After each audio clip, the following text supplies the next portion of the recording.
తత్సవితుర్వరేణ్యం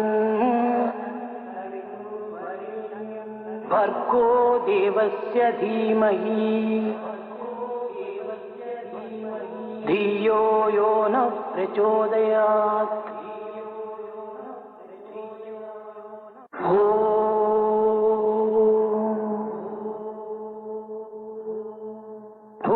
భూర్భువస్సువః తత్సవితుర్వరేణ్యం భర్గో దేవస్య ధీమహి ధియో యో నః ప్రచోదయాత్.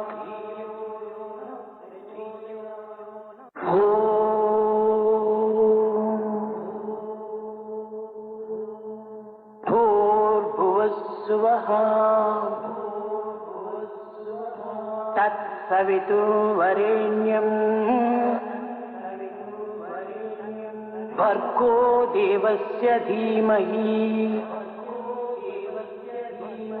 ధియో యో నః ప్రచోదయాత్.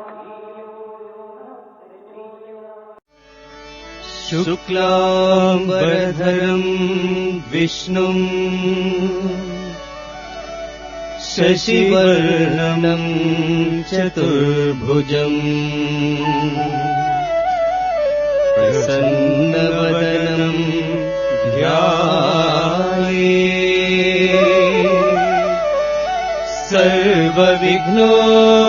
సర్వవిఘ్నోపశాంతయే. అగజా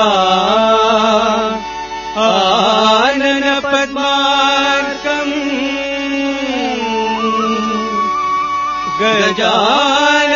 గజాననమహర్నిశం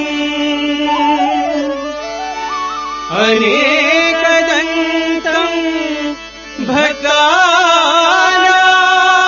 భక్తానాం ఏకదంతముపాస్మహే.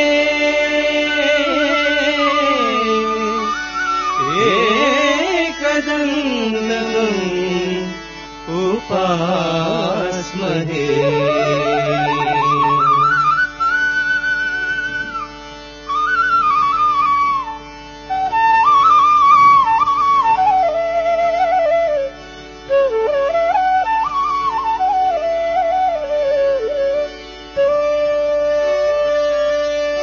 వినాయకా వినాయకా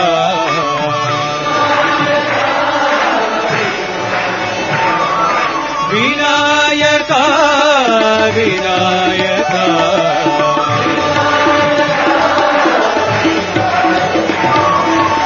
విఘ్న వినాశక Vinayaka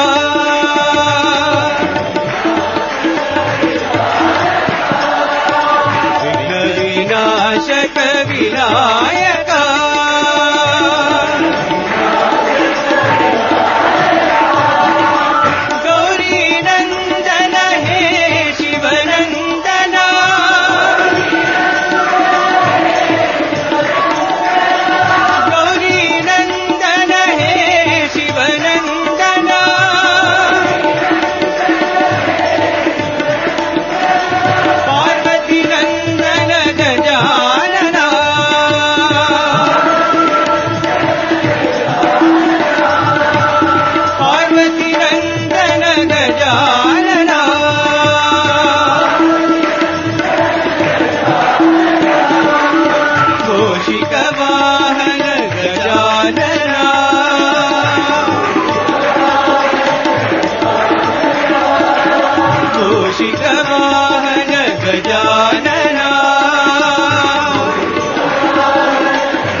Vinayaka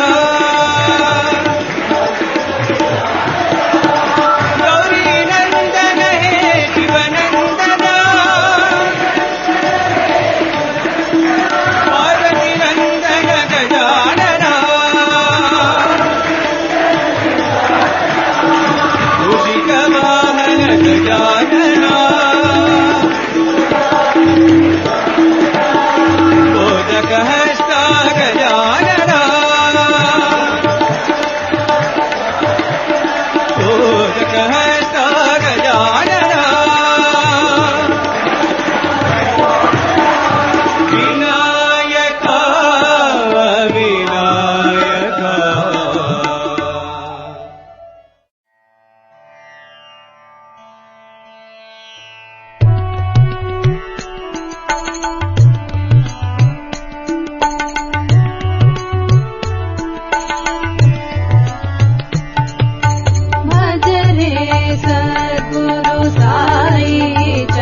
Guru Brahma,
Guru Vishnu Maheshwara.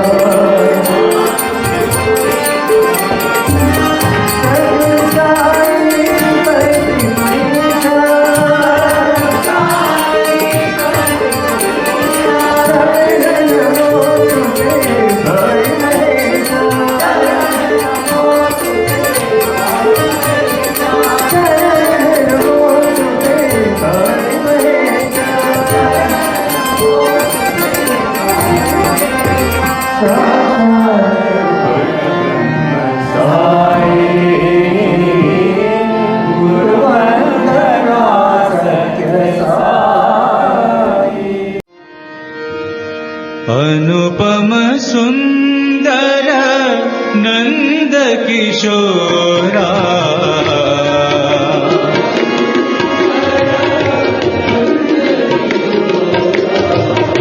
अनुपम सुन्दर नन्द किशोरा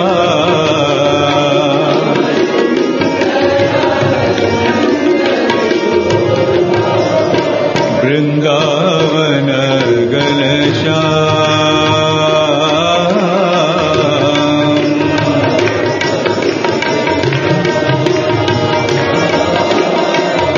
वृन्दावन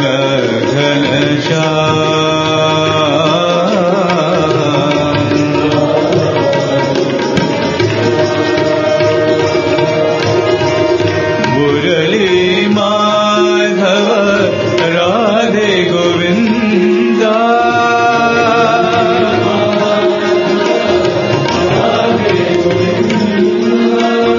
मुरली माधव राधे गोविंदा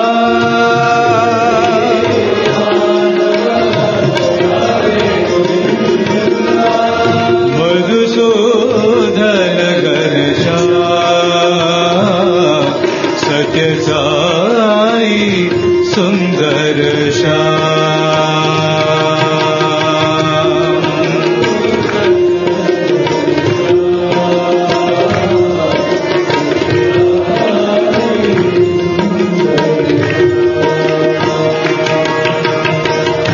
वृंद विहारी मंदर गिरिधारी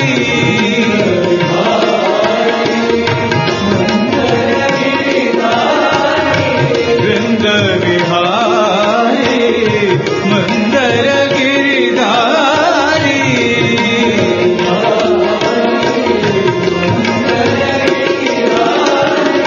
कमल नयन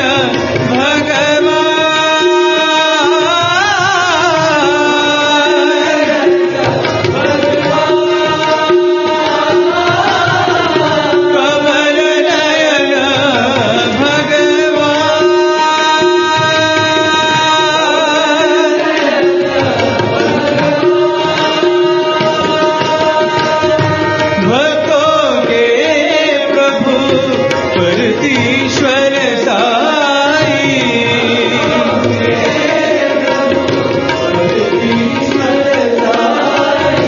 भक्तों के प्रभु परतीश्वर साई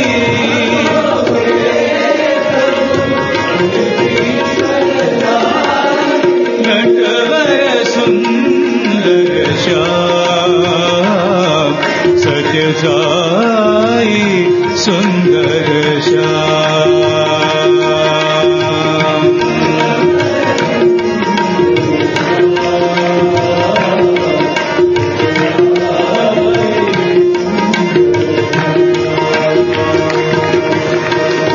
नटवर सुंदर श्याम सत्य साई सुंदर श्याम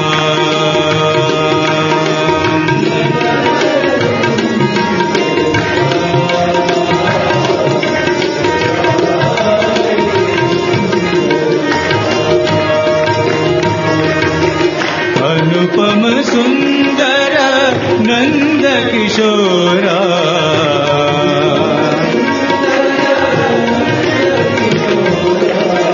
वृंदावन घनश्याम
सुंदर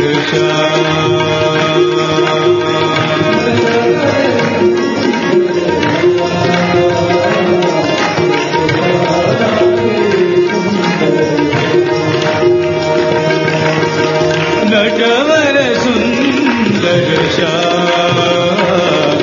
सत्यसाई सुंदर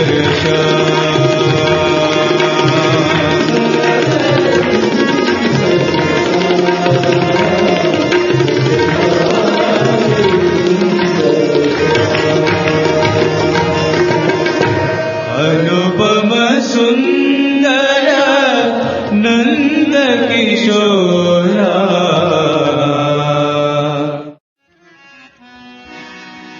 अयोध्या विहारी श्री राम राम रामा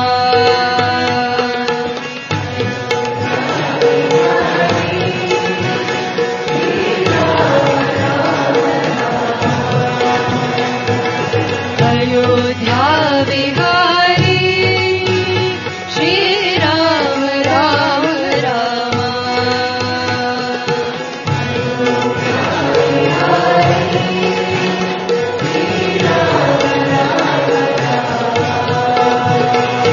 द्वारका विहारी श्री कृष्ण कृष्ण कृष्ण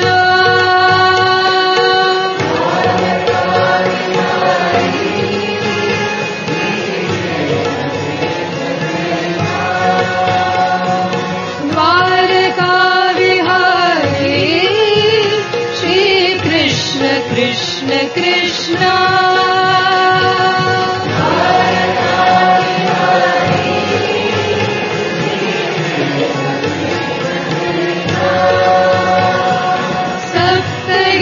सप्तगिरिहारी गोविंद गोविंद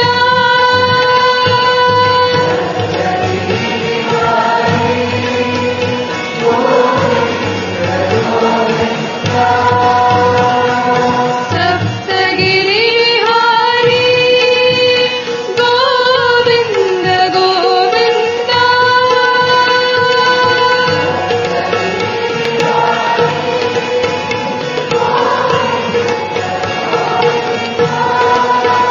निज भक्त हृदय विहारी श्री साईनाथ देवा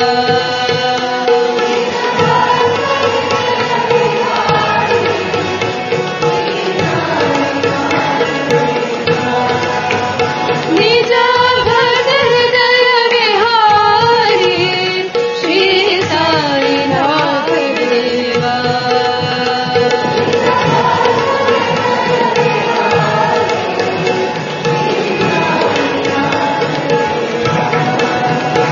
अयोध्या विहारी श्री राम राम रामा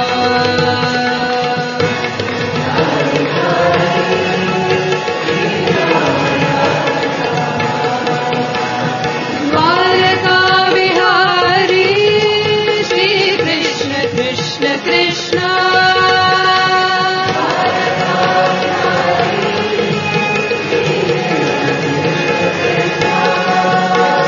सप्तगिरि विहारी गोविंद गोविंद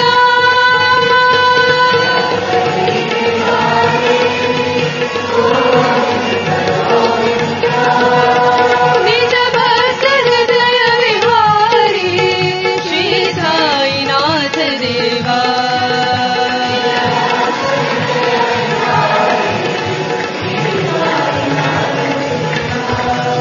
निज भक्त हृदय विहारी श्री साईनाथ देवा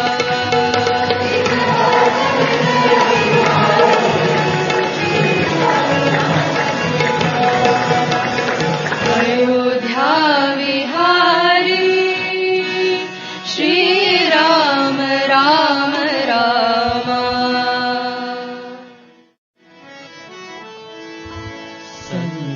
संकटहरणा श्री साई रमणा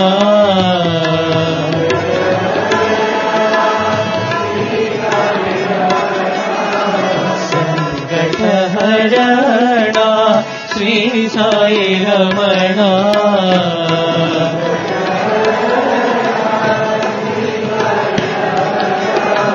పంకజ చరణ నమో నమో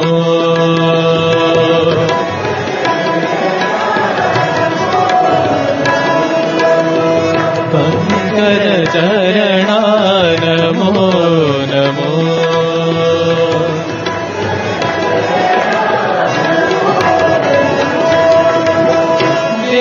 వేదోద్ధరణ వెంకటరమణ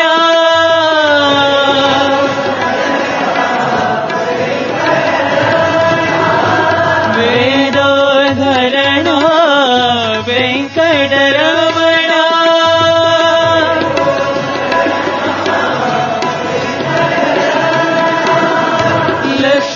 లక్ష్మీనారాయణ నమో నమో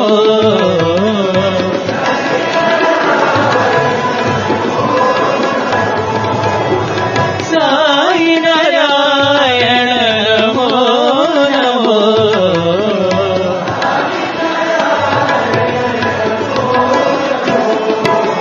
నమో నమో నమో నమో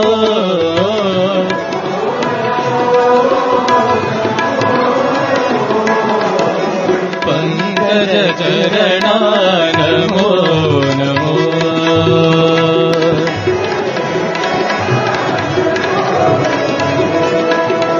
పంకజ చరణ నమో నమో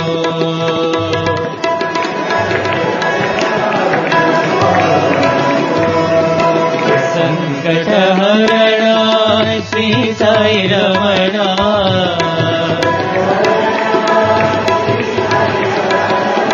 పంకజ చరణ నమో నమో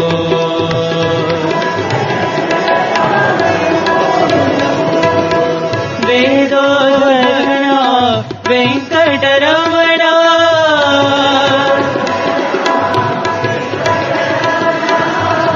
లక్ష్మీనారాయణ నమో నమో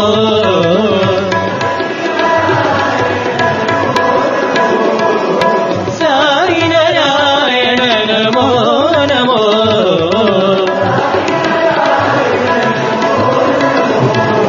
నమో నమో నమో నమో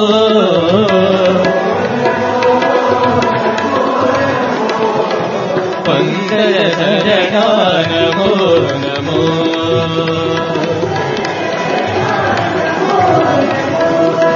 పంకజ చరణ నమో నమో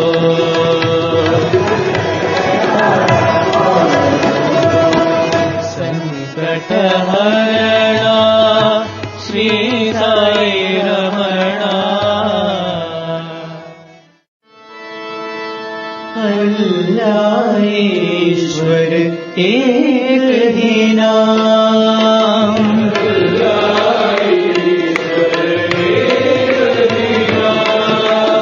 अल्लाह ईश्वर एक ही नाम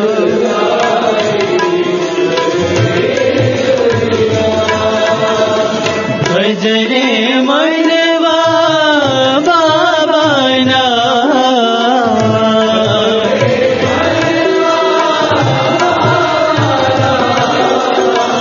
भजरे मनवा बाबा ना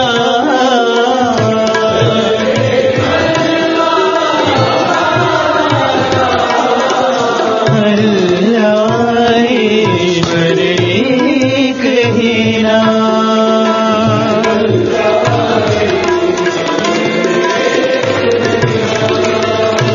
अल्लाह बोलो ईश्वर बोलो बोलो जय राम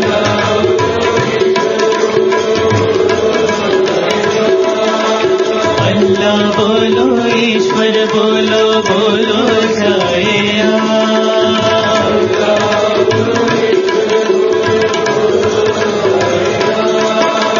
नानक बोलो यीशु बोलो बोलो जय राम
ईश्वर एक ही नाम।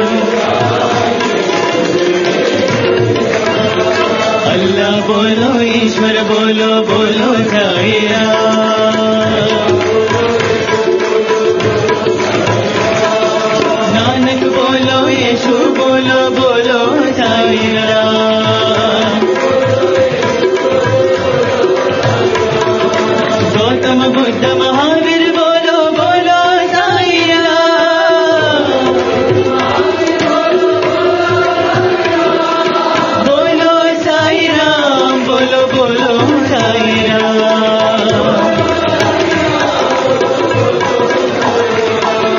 बोलो साई राम बोलो बोलो Sai Ram.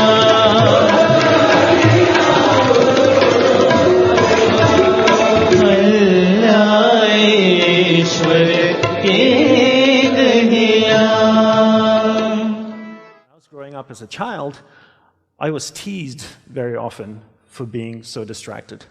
Teased for being distracted, teased for not being able to concentrate. And had I not been born a few decades ago, I probably would have been given one of those colorful acronyms like ADD or ADHD, and branded and probably drugged for not being able to concentrate, right? It wasn't until I was in my early 20s when I graduated from university. I grew up in Australia, and I left and went to Hawaii, where I joined my guru's monastery. It was a cloistered traditional Hindu monastery where he taught me how to concentrate. And that's really what I want you to keep in mind, this concept of being taught how to concentrate. It's in my humble opinion that most people can't concentrate today for two reasons. One is we're never taught how to concentrate, and second is we don't practice concentration, right? So how can you do something if you're never taught how to do it? And how can you be good at something if you don't practice it? Let's take a little survey here. How many of you here in the audience, growing up in school, were formally taught how to concentrate? Can we have a show of hands? Like formal training in concentration in school, like classes every week. Okay, one person and two people in this entire audience, right? So here's a question for you. How many of you in this room here, growing up, were told to concentrate? Isn't that amazing? People tell us to concentrate, but they don't tell us how to. And I got told to concentrate all the time. Dandapani, concentrate on eating your food. Dandapani, concentrate on doing your homework. Anybody want to show me how to do it? How many of you here have children? Okay, how many of you tell your children to concentrate? Do you show them how to? No, right? And then you wonder why they can't concentrate. You can't expect somebody to do something if you don't teach them how to do it. And then if they want to be good at it, they have to practice it, right? So if I wanted to play for the Chicago Bulls or dance for the San Francisco Ballet Company, I ask people this question all the time in my talks. I ask them, how many hours a day should I practice? The general answer is usually about 8 hours a day, 6 days a week. And then I ask them, so after 6 months, can I play for the Bulls? The answer is usually no. After a year? No. But I'd be better at basketball, right? I'd be a better ballet dancer. So imagine if you practice distraction 8 hours a day, 6 days a week. What would you be good at after 6 months? Distraction. After a year, you'd be really good at distraction. After a year and a half, you'd be an expert at distraction. You'd write the New York Times bestseller on distraction. TEDx would invite you to come and give a keynote on distraction. You'd get on stage, you'd be so distracted you forget what you were supposed to talk about. Right? That's how good you are. All right? But the truth is, we don't practice distraction 8 hours a day, 6 days a week. The truth is, we probably practice it more like 16 hours a day, 7 days a week. The average person sleeps, 7 to 8 hours, to say, roughly. So we're awake for about 16 hours of the day. Let's just say on average we're practicing it 13 hours a day, 7 days a week, distraction. And then you wonder why you're so good at it. That's the law of practice. The law of practice is that we become good at whatever it is we practice. Whether it's positive or negative, it doesn't matter. If you practice something over and over and over again, you become really good at it. And that's why people are so good at distraction, because it's what they practice. Why aren't people good at concentration? Because they never taught it and they never practice it. They don't need to be drugged. They just need to be taught how to do it. Children don't need to be drugged. They just need to be taught how to concentrate. And then they need to practice it, just like anything else, to become a good tennis player, to become a good dancer, to performer, anything. Practice, practice, practice. And then people say things like, technology are great distractors, right? Smartphones. Oh, I have this thing so distracting, my smartphone. The internet. Are they distractors? I'd like to say no first, and then yes. But mostly no. Why? Let me tell you a story.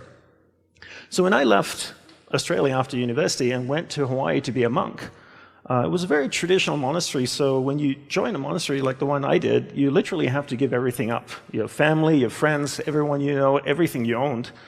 And when you got to the monastery, you're given a set of robes, a set of beads, and a MacBook Pro laptop. Okay. Yes, I did say a Mac. So every monk got a Mac, and when iPhones came out, we had an iPhone as well. And it's really interesting. It's always fascinating to me to see people's reactions when I tell them about monks with Macs.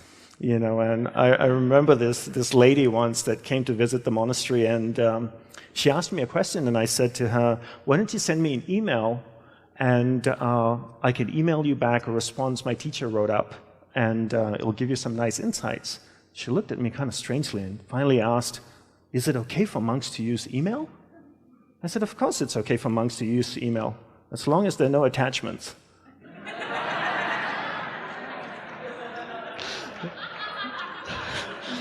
Some people just getting it now. So technology in itself is not a bad thing. It's actually a beautiful thing, as long as we're in charge of it. But if every time your iPhone beeps or makes a sound and you turn to it and you go, "Yes, master, how can I serve you today?" then you live in that world of distraction. It's training you to be distracted.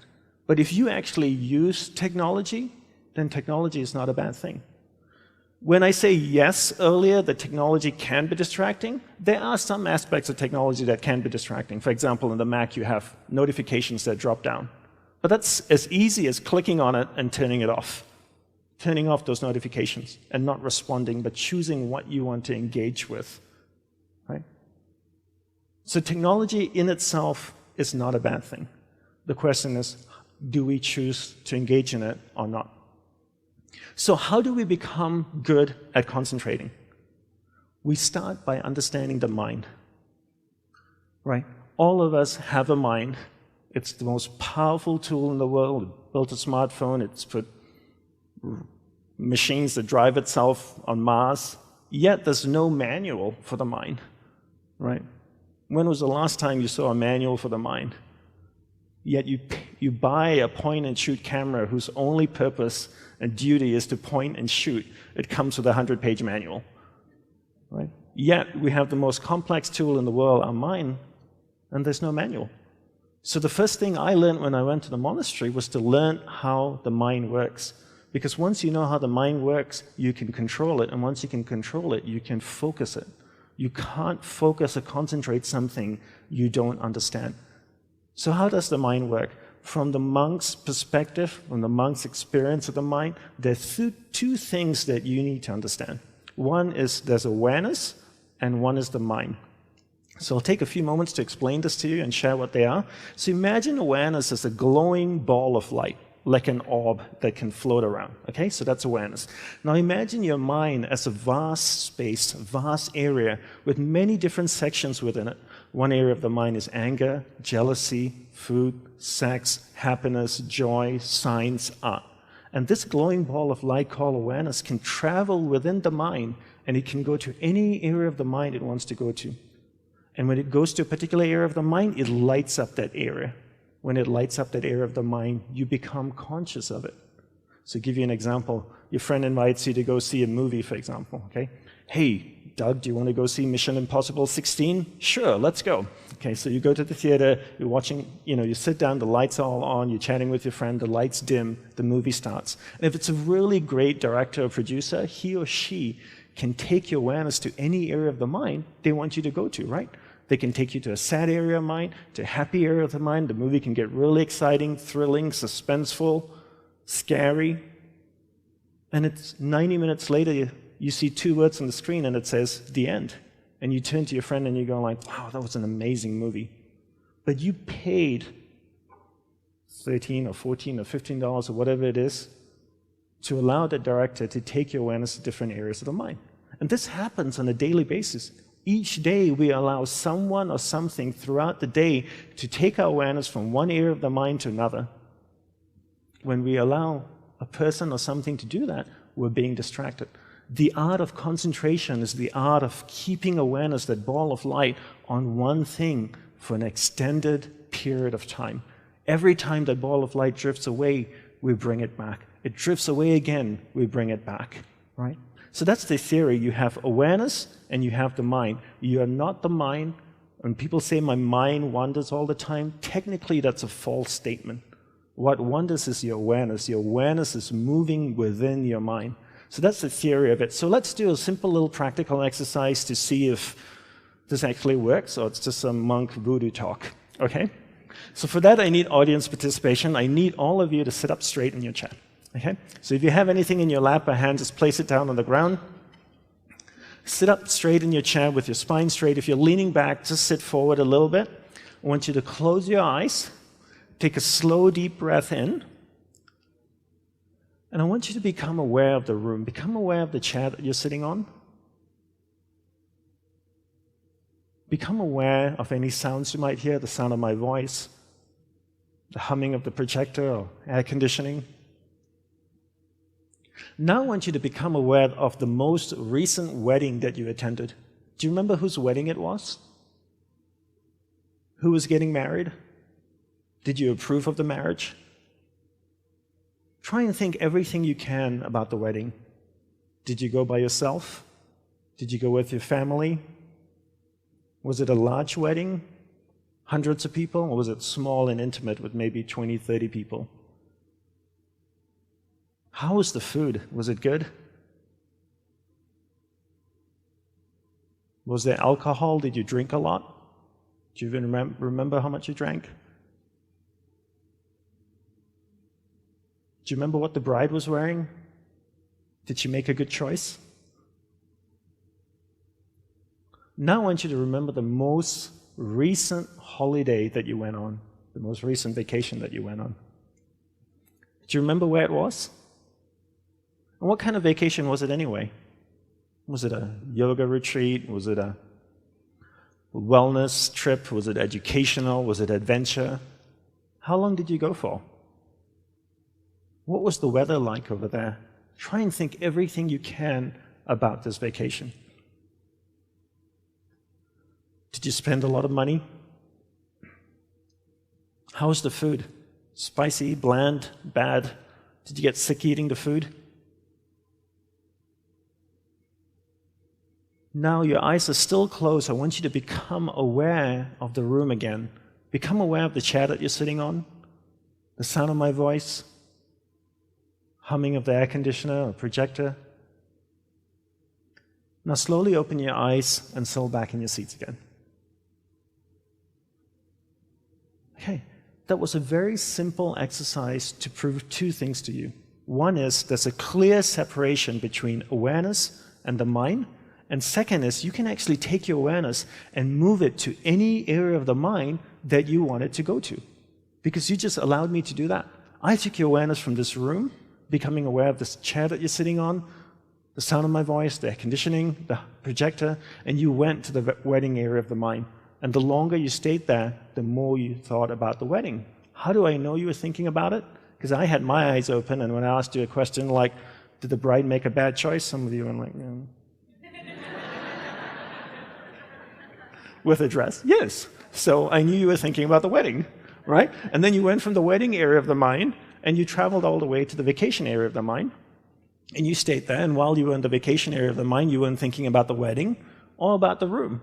And then you went from the vacation area of the mind back to the room again. And I made you think about the chair, the room, and you weren't thinking about the wedding or the vacation then. And this is what happens all day. We allow people and things around us to take awareness from one area of the mind to another all day long, from the time we wake up. And therefore, we become distracted.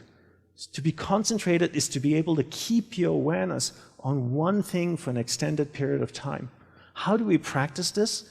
We practice this by doing one thing at a time throughout the day. What's the best way to develop concentration? The best way to develop concentration is to bring that practice into our everyday life. Look at opportunities throughout your day. In your average day, ask yourself, what's a great opportunity to practice concentration? How many of you have a spouse or partner that you live with? Quite a few of you. Every time you speak with your spouse or your partner, keep that ball of light, that awareness on that person. It drifts away, bring it back. It drifts away, bring it back. The more you practice this, the more you become better at concentration. Give her or him your undivided attention. So if you speak to your spouse for 2 hours a day, what a great opportunity to practice concentration. Every time you speak with your child, practice concentration. Parents come up to me all the time and say, Dandapani, how can I teach my children to concentrate? Very easy. You learn to concentrate first.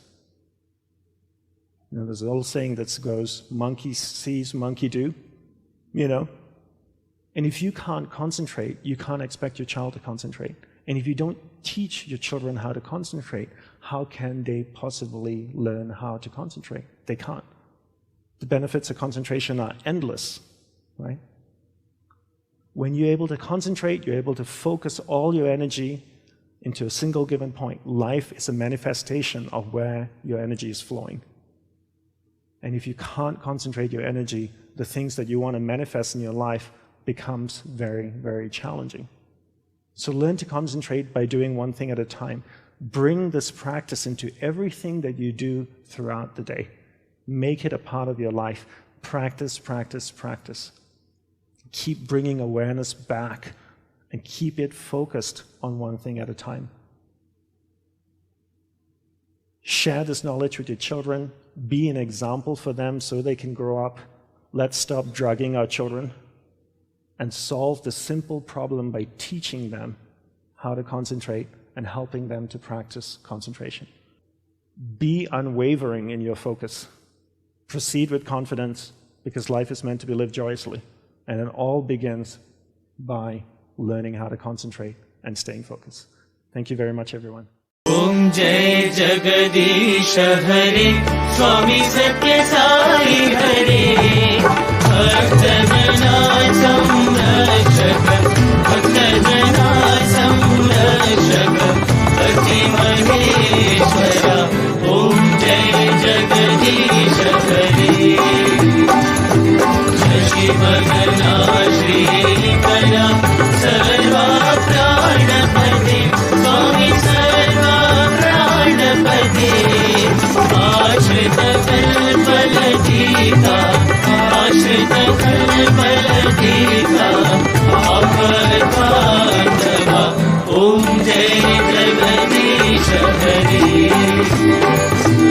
Mata Pita Guru Daivam Mariyantayunive Swami Mariyantayunive Nana Brahma Jagannatha Nana Brahma Jagannatha Nagendra Shayana Om Jai Jagadish Hare Om Hare Rupa Ujasvi Ujali Mahadeva Sathya Sai Mahadeva Mangala Arati Antuko Mangala Arati Antuko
समस्तलोका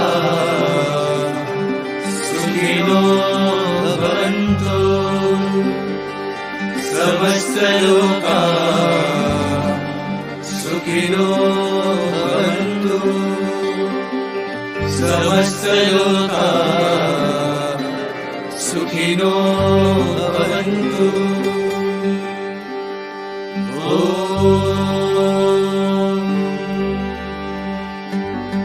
Shanti